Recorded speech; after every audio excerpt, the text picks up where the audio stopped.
Assalamualaikum warahmatullahi wabarakatuh.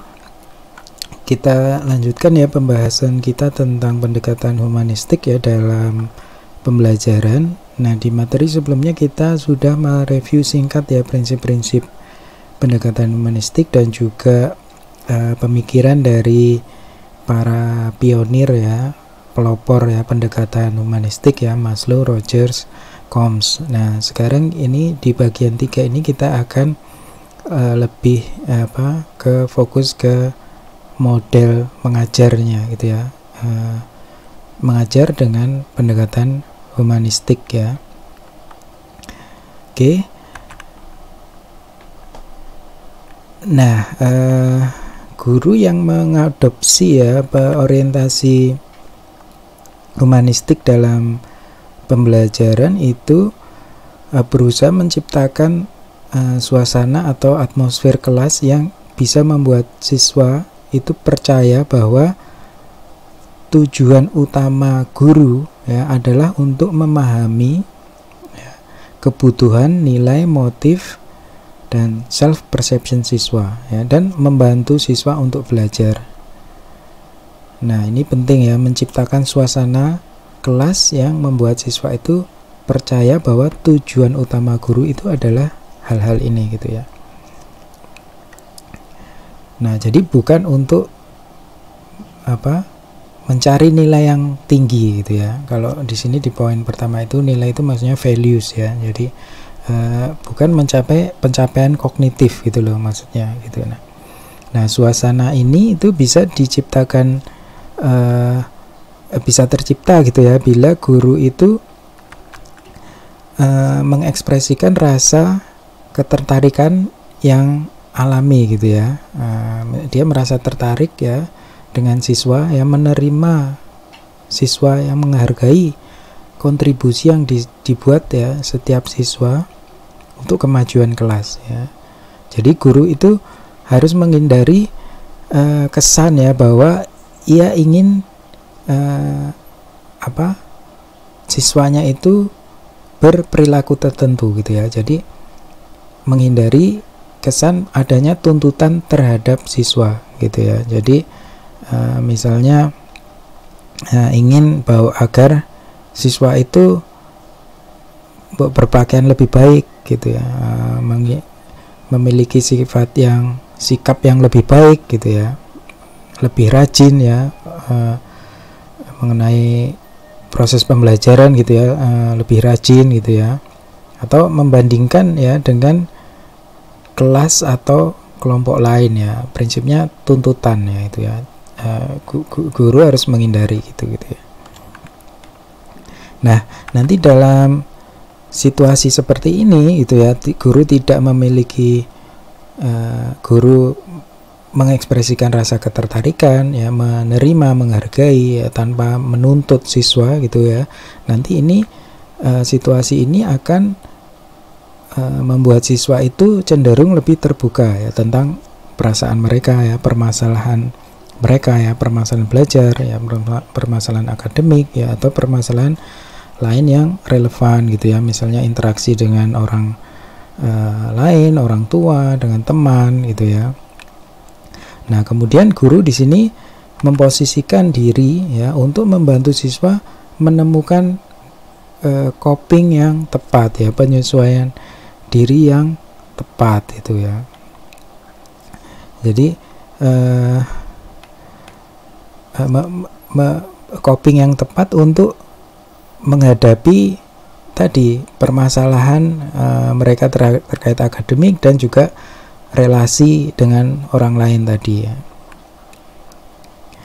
Nah, guru tidak memberi tahu siswa apa yang harus dilakukan gitu ya. Tapi membimbing mereka ya pada tindakan yang tepat gitu ya. Nah, ini mengapa dinamakan student directed atau non directive gitu ya, karena persepsi siswa dan keputusan siswa adalah yang menjadi fokus utamanya gitu ya.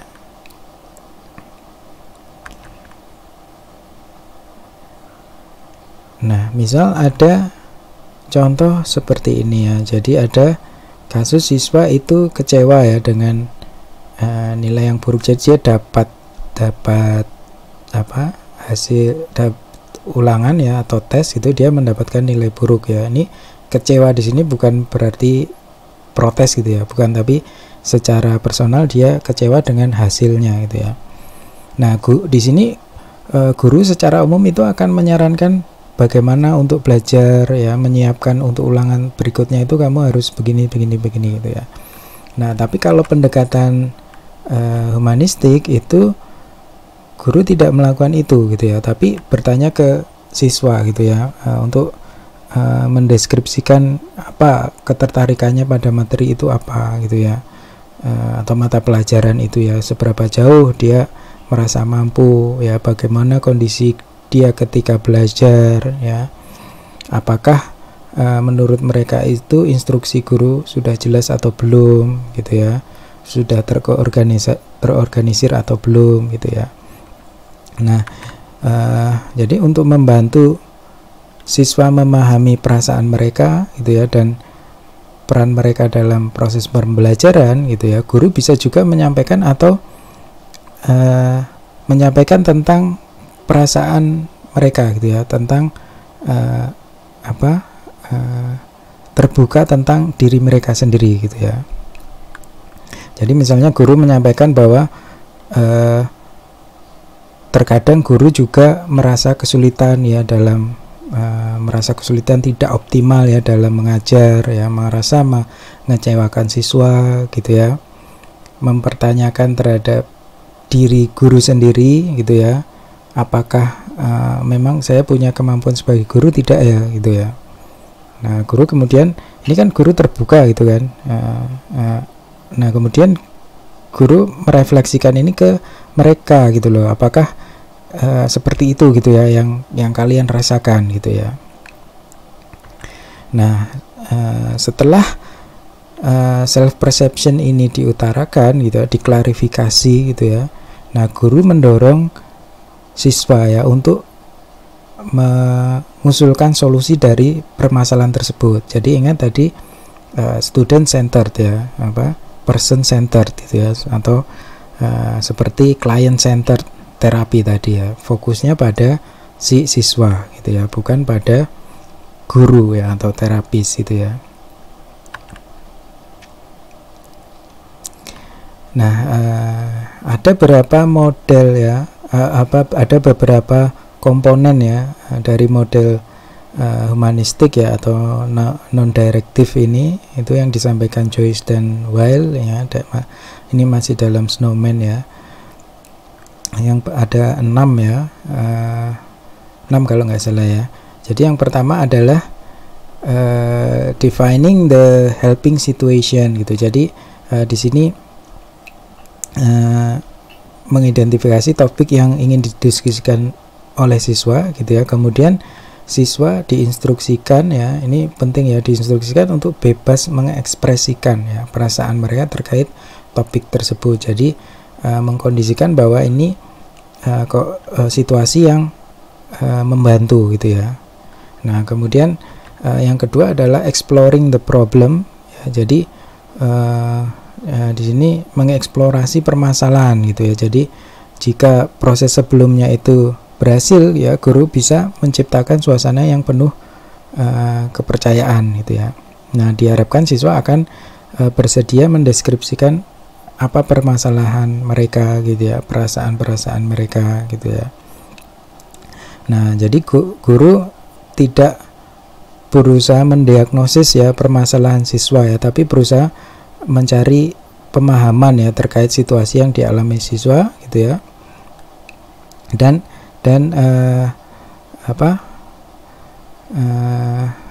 merefleksikan gitu ya pemahaman ini ke siswa gitu ya. Jadi dia lebih berperan sebagai fasilitator ya, membimbing ya, bukan menyuruh atau mengarahkan gitu. Nah, yang selanjutnya adalah developing insight ya. Jadi membangun insight ya, atau pemahaman itu ya, bahwa siswa itu menggunakan informasi yang didapatkan ketika mengeksplorasi permasalahan ya, untuk memahami Ya, bagaimana beragam persepsi, emosi, kepercayaan dan perilaku itu bisa menghasilkan beragam akibat ya, beragam efek gitu ya. Misalnya kalau mereka menganggap diri mereka itu tidak kompeten ya, maka akan mengakibatkan mereka tidak akan mengerjakan tugas gitu ya, dan tidak tertarik dengan materi belajar gitu ya. Atau misalnya adanya kebutuhan untuk berteman ya, diterima oleh teman, itu bisa mengakibatkan lebih banyak bermain ya, sosialisasi daripada proses belajar gitu ya. Itu bisa juga gitu ya. Nah, selanjutnya adalah planning and decision making gitu. Jadi perencanaan dan pembuatan keputusan. Jadi guru membantu siswa ya mengidentifikasi perilaku alternatif dan bagaimana pelaksanaannya gitu. Nah, yang terakhir adalah integration ya. Jadi siswa melaporkan melaporkan pilihan tindakan mereka gitu. Nah, kemudian efeknya apa gitu, dan rencana untuk tindakan selanjutnya itu bagaimana gitu.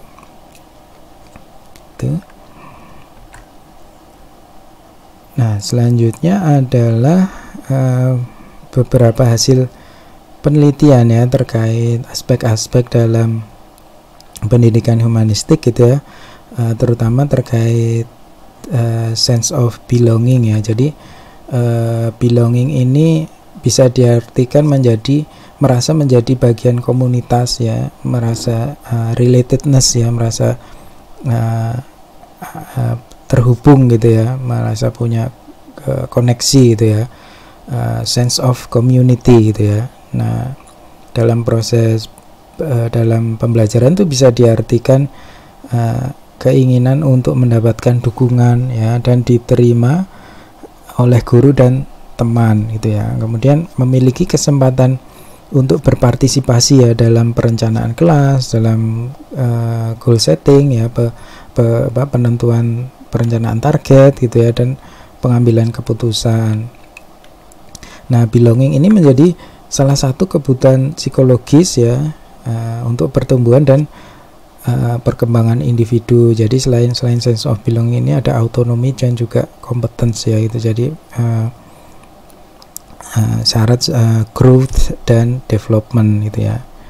Nah, hasil penelitian terkait ini ya menunjukkan bahwa pemenuhan ya sense of belonging itu berhubungan dengan outcome proses belajar yang lebih baik gitu ya. Nah, efek sense of belonging terhadap learning outcome gitu ya. Jadi hasil penelitiannya menunjukkan pemenuhan sense of belonging itu berhubungan dengan luaran proses belajar yang lebih baik, yaitu meningkatnya motivasi intrinsik ya, adanya sense of competence, sense of autonomy, dan sense of identity gitu ya. Ini semuanya kuat gitu ya, semuanya meningkat gitu. Adanya kemauan untuk mengikuti peraturan dan norma kelas ya, adherence ya ini. Kemudian sikap yang positif tentang sekolah, tentang tugas, dan tentang terkait guru gitu ya.